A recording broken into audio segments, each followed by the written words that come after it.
kilicho sahihi kinachoendelea. Pia nimesema tutasoma Kolosai 1 na ule mstari wa 13, na maandiko matakatifu yanasema, naye alituokoa katika nguvu za giza, akatuhamisha na kutuingiza katika ufalme wa mwana wa pendo lake. Mimi niombe tu washirika wazuri ambao mko na Biblia huko, aidha ni kwenye simu zenu au mko na hard copy, tusome pamoja huu mstari. Bwana, ni mstari mzuri mno. Haleluya. Najua umeshafungua aya hii.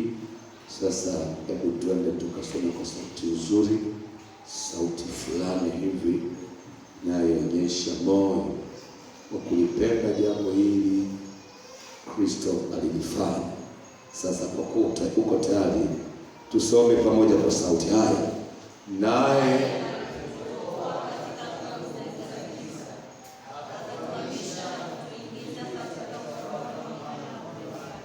asante, turudie tena kwa sauti nyingine kubwa kidogo zaidi hapo. Haya, tuone tena.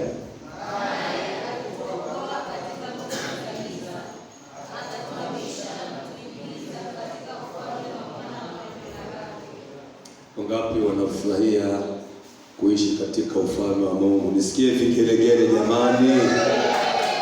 Haleluya. Na ujue mambo ya rohoni huwa yanatambuliwa na watu wa rohoni. Mtu wa mwilini anaanza kasikia mafungu haya, akafuatilia, akashangaa na kuona nyuso za wengi zilizojawa na tabasamu, halafu akaishia kujiuliza, haya mambo ya kwani ni gani? Ni nini? Ili akipata kuwepo maeneo haya, siku moja ataelewa. Haleluya. Mungu ametuhudumia asubuhi kupitia somo la wokovu, na mwalimu alijikita katika kutufundisha wapi wokovu unatokea. Bwana Yesu asifiwe sana. Masomo haya yanakuja kwako kwa wakati, kwa sababu tunaishi katika msimu ambao aidha mtu atasema nimeokoka, na ukimuuliza wokovu ni nini hajui.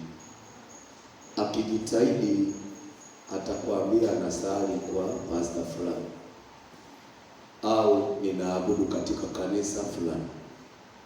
Kama mwalimu alimfundisha asubuhi, kuna mwingine anajisikia pride kubwa sana akitambulisha aina ya kanisa, akiamini kanisa lile ndilo kanisa la watu waliokoka. Huo tunasema ni wokovu kwa njia ya mawazo. Ili kufuta wokovu kwa njia ya mawazo, asubuhi tumepewa ujumbe muhimu sana. Hatuwezi kuokolewa pasipo imani, na hiyo imani ni lazima ijikite katika kuliamini neno la Mungu. Kwa hiyo asubuhi tumesoma kwa habari ya BBC. Sio kile chombo cha utangazaji cha kule duniani kule, hapana. BBC. Wangapi wanakumbuka BBC ni kitu gani? Tunawachokoza washirika tupate watu wanaoweza kujengwa katika imani, sio katika nini. BBC ni chombo cha kile chombo cha habari kile. BBC ni kitu gani? Wanafunzi mzuri, naomba msimame. Tuambie BBC ni nini? Tumejifunza asubuhi. Yes, Mama Esther, karibu. Bible Covenant Code. Bwana Yesu asifiwe sana. Situpige makofi kwa yule mtumishi wa Mungu jamani. Hiyo ni sawa. Kwa tumefundishwa Biblia yote asubuhi. Gawa ni ndani dakika chache mwalimu amejitahidi kufundisha kwa kadri Mungu alivyoachilia neema ya kijana, ili uondoke katika misingi ya wokovu wa dini na mapokeo. Unajivunia taasisi iliyoandikwa Wizara ya Mambo ya Ndani, unajiona mjaji. Maisha ya wokovu kwako hamna. Basi unisamehe Bwana, sisemi wewe, nasema maisha ya wokovu kwake hamna. Amejengwa katika mawazo ya nini? ya wokovu wa mawazo, wokovu wa akili. Tunaita ideology salvation. Hiyo sio wokovu. Bwana Yesu asifiwe sana. Ajabu sana, sitaendelea huko, lakini katika ibada ya pili tutakwenda kuzungumza hakika 5 za mtu aliyefanyaje. Haleluya. Wewe nikuchokoze tena. Kama umeokoka hapa, hebu ufanye namna hii. Haleluya. Siongeze na makofi kwa Yesu jamani. Sababu kuokoka pia sio jambo jepesi. Angalia Paulo anazungumza kitu gani kwa kanisa la Kolosai. Anafundisha nini? Naye alituokoa katika nguvu za giza, akatuhamisha kutoka kwenye hizo nguvu za giza, akatuingiza katika ufalme wa mwana wa pendo lake. Hili jambo si dogo. Hili jambo ni kubwa mno. Sometimes tunafundisha hivi kwa ajili ya kutengeneza thamani, kuweza kuamsha thamani ya wokovu kwenye maisha yako. Siku zote mtu anapoishi na kitu asichojua thamani yake, huwa hawezi kukithamini, hawezi kukitunza. Wale mliosoma history mnafahamu mababu zetu walicheza bao wakitumia dhahabu. Wajanja walipokuja wakasema kete za bao ni hizi hapa, wakawapa zile kete nyeusi, si ndio? Dhahabu wakapeleka wapi? Wasomi simko. Dhahabu wakapeleka wapi? Na mababu zetu wakafurahia kucheza kete nyeusi kwenye bao, wakibadilishana na dhahabu zao walipowapa wajanja. Unajua imeanzia wapi? Ana kitu cha thamani asicho kitambua. Hawezi kukithamini, hawezi kukitunza, hawezi kukijali. Kuna mshangaa sana Mungu. Wiki iliyopita tulizungumza hapa asili ya baraka hawezi kufanyaje? Halamini. Uelewe kwa nini mtu ambaye ameokoka halamiki. Mimi wanashangaa kuna watu hawajaokoka wana elimu. Akikutana mtu aliyeokoka kamili, naonyesha heshima.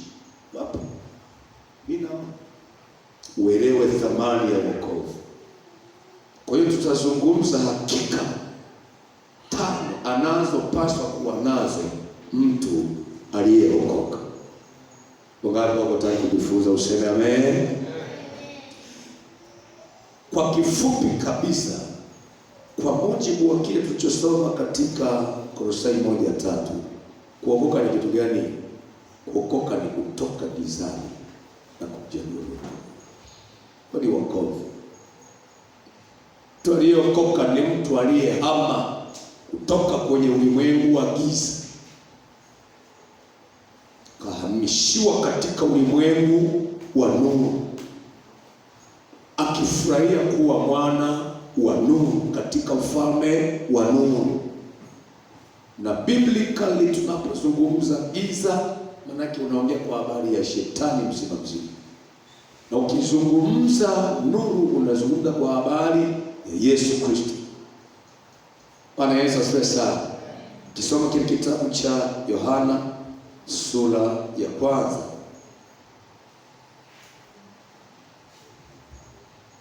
Ule mstari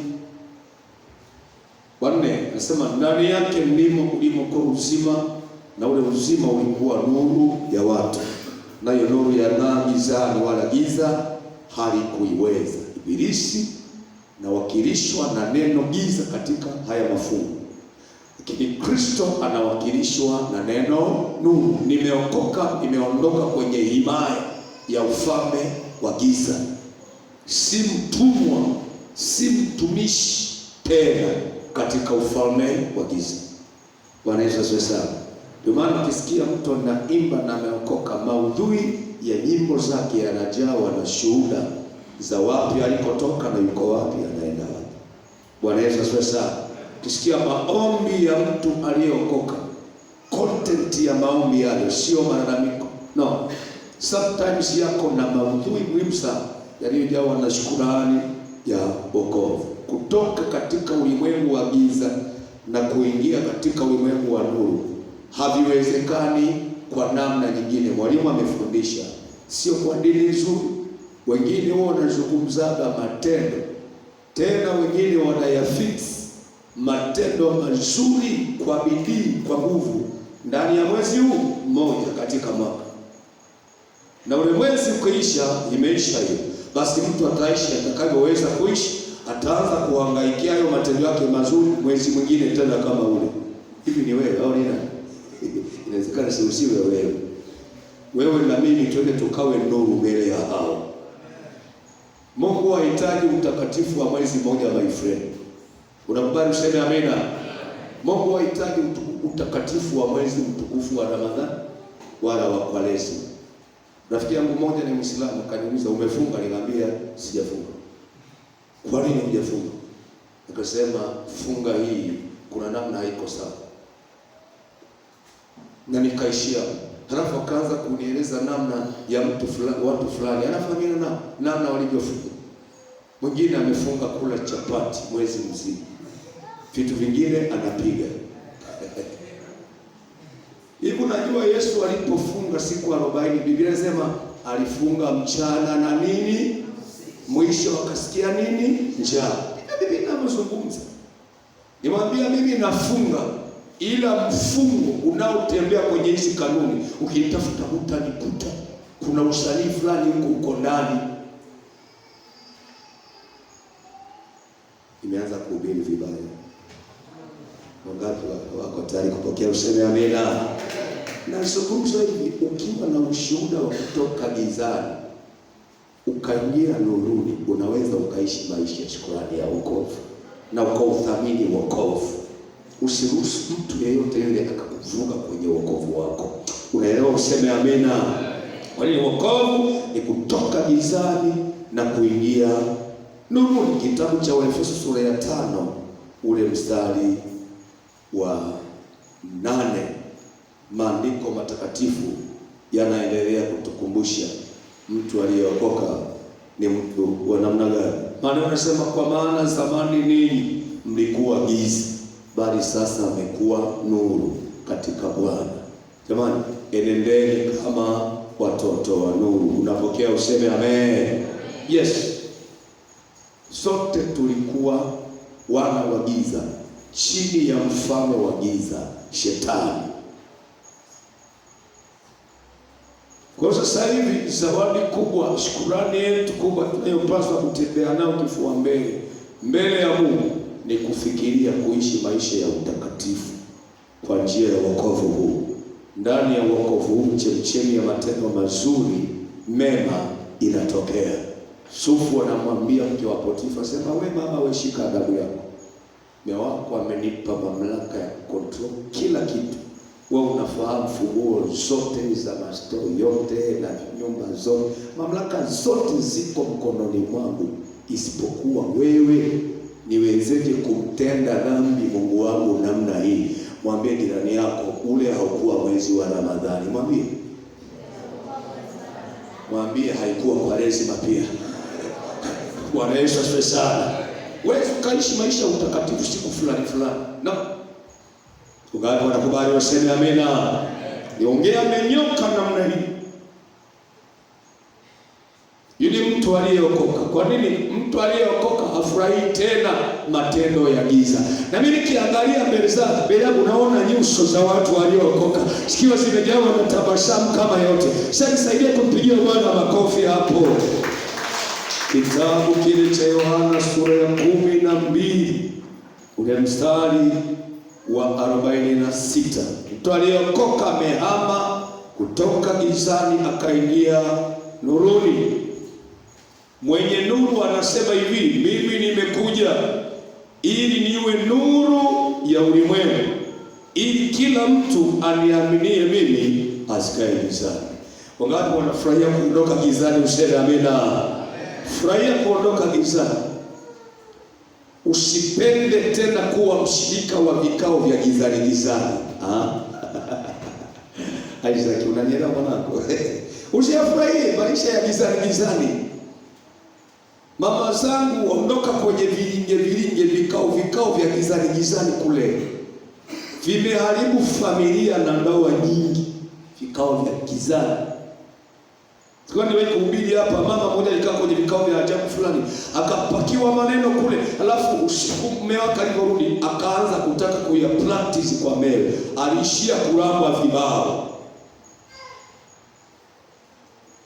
Mwenye nuru anapokuja anatohamisha kutoka gizani ili atuketishe katika nuru yake, tuyafurahie maisha ya nuru. Bwana Yesu asifiwe.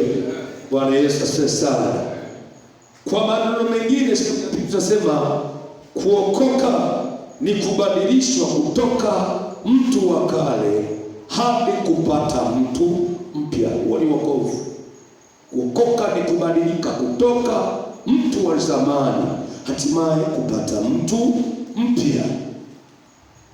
Huo ni wokovu.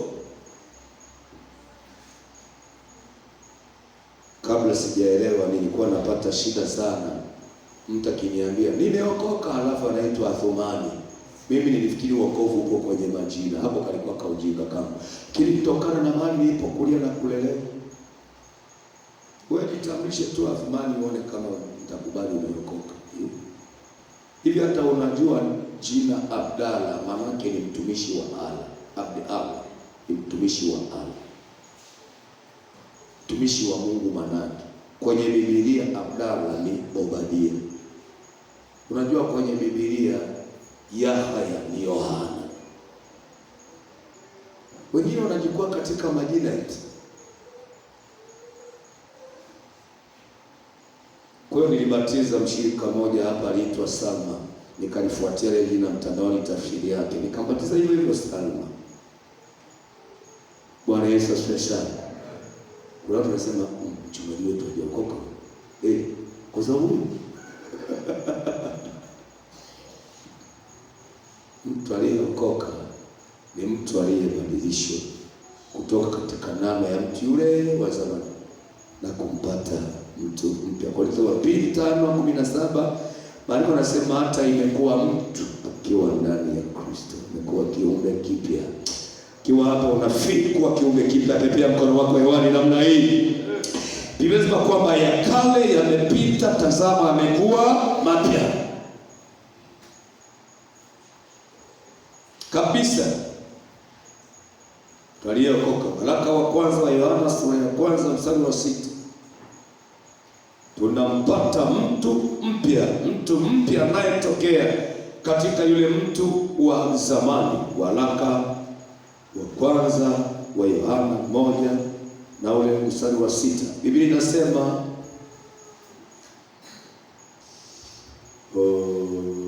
nasema tukisema ya kwamba twashirikiana naye tena tukienenda gizani wasema uongo wala hatuifanyi iliyo kweli. Unajua kwa nini? Kwa sababu mtu aliyeokoka ni lazima furahie kuhama kutoka kwenye ulimwengu wa giza na kuingia katika ulimwengu wa nuru. Hivyo hapo umeelewa? Useme amina. Kabisa. Chana na wokovu wa mawazo. Maana kila wakati fundisho linaturudisha katika misingi ya neno la Mungu. Kule kwenye neno la Mungu liko kuliko na chemchemi kamili ya wokovu. Aliyeokoka ni mtu aliyebadilika kutoka mtu wa zamani.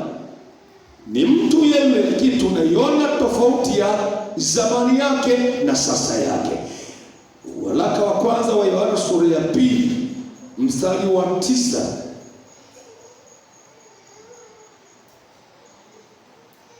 Yeye asemaye kwamba yumo nuruni naye amchukia ndugu yake, huyo jamaa yumo gizani hata sasa.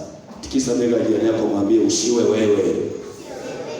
Si mwambie na mwingine, mwambie usiwe wewe. Unamchukiaje ndugu yako? Tulipokuwa mahali fulani kwa tunafanya tathmini fulani kwa conference ya uchungaji pale.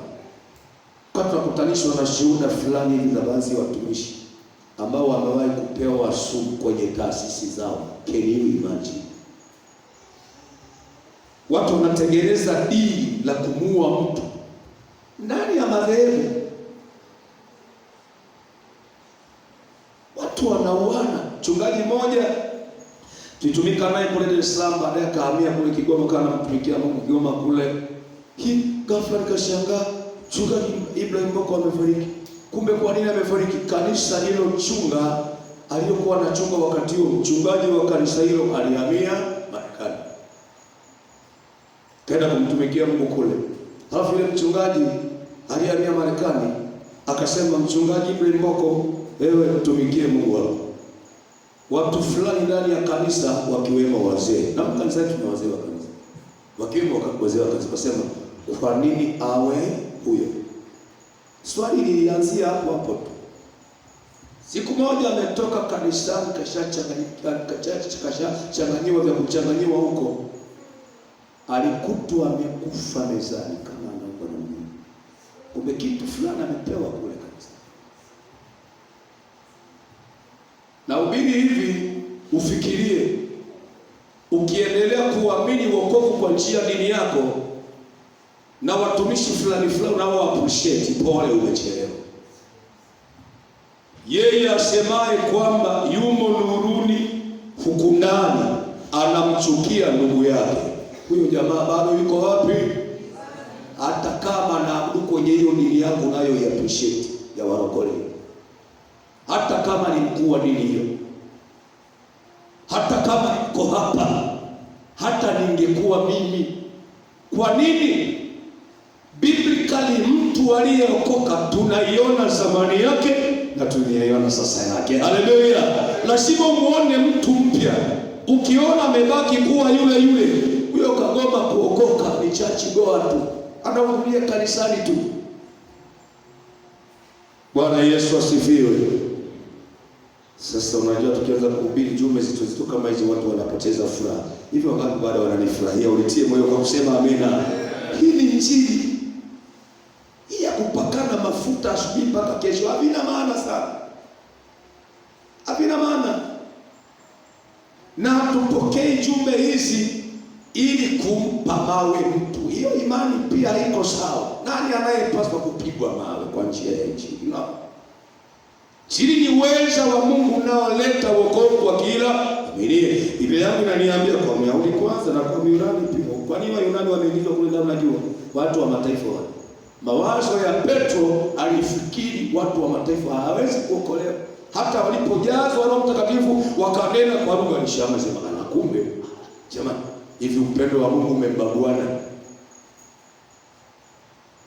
Injili ni upanga. Ndio maana wakati mwingine tunapohubiri kama hivi unarekodi, baadaye unakaa chini unaanza kupokea ile kuhubiri. Na ukiwa na akili yenye akili, yanakufundisha, yanakuondoa nje ya mstari kama unatembea nje ya mstari. Ideology mbaya kwenye mahubiri nini? Unahubiri ili kuwapiga mawe watu. Mbaya sana. Subiri tumezungumza, hayo ni mawazo ya kibao kinachoelekeza watu waende, chenyewe kimesalia pale pale. Tikisa bega jirani yako, mwambie usiwe kibao. Yeye asemaye kwamba yumo nuruni naye amchukia ndugu yake, yumo gizani bado hata sasa. Kuokoka ni kutoka gizani. Mtu akitoka gizani, tutaiona zamani yake, tutaiona na sasa yake. Bwana Yesu asifiwe sana. Yohana sura ya 13 mstari wa 35. Injili ya Yohana sura ya 13 mstari wa 35. Hivyo watu wote watatambua ya kuwa ninyi mmekuwa wanafunzi wangu, mkiwa na upendo ninyi kwa. Sasa tunasema tukimaliza ibada tupeane mikono. Mwingine hata kumpa mkono mwenzie ni mtihani. Kule Dar es Salaam na katika baadhi ya makanisa ya Disciples Church na mengine, kwa ibada inapoisha inakamilikia pale nje, praise team inaimba nyimbo, alafu mchungaji kasa keketi wanafanya kazi, na baadhi ya makanisa wanafanya kazi, anaongoza washirika kwenda kupeana mikono pale, siri peana mikono mpaka mtu wa mwisho.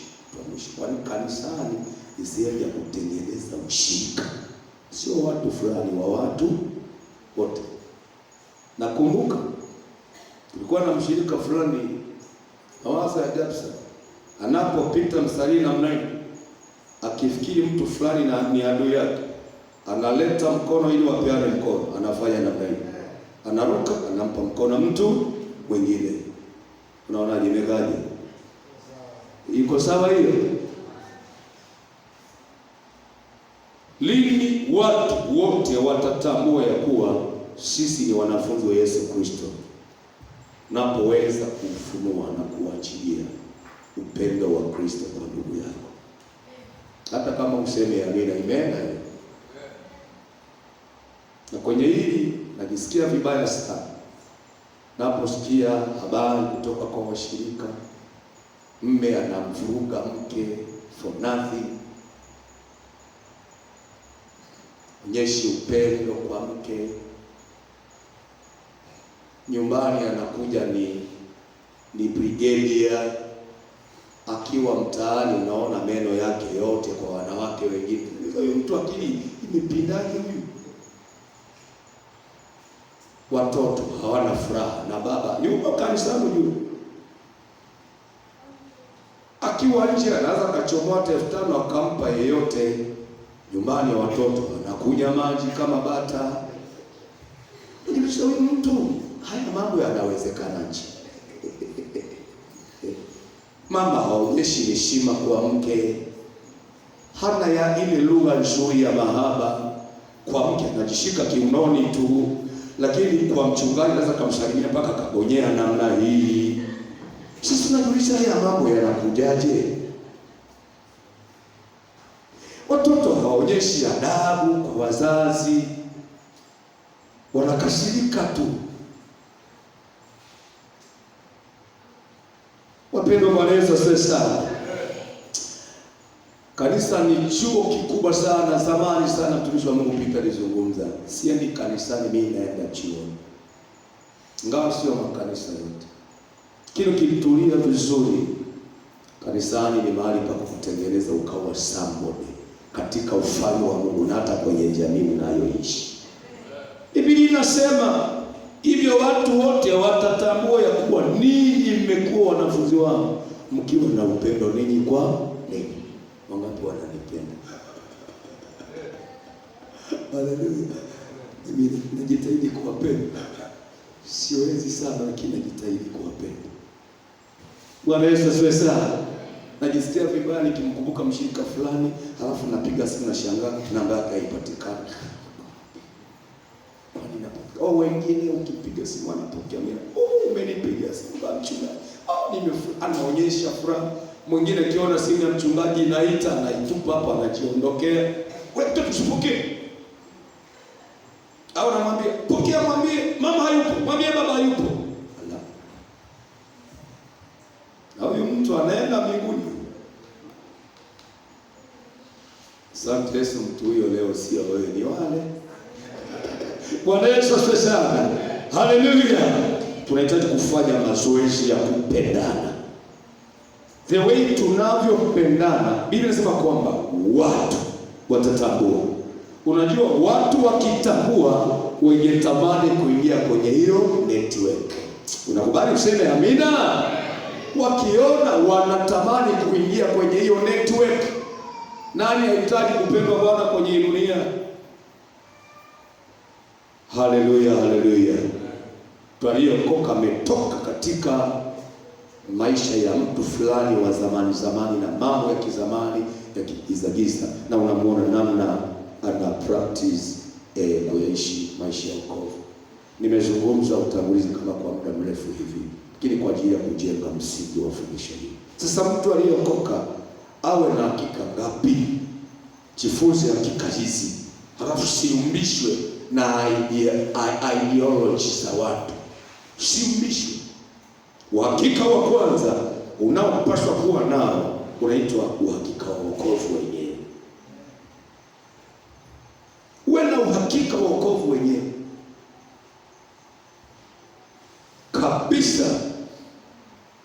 Mwalimu wa asubuhi amefundisha mtiririko wa wokovu unatokea wapi.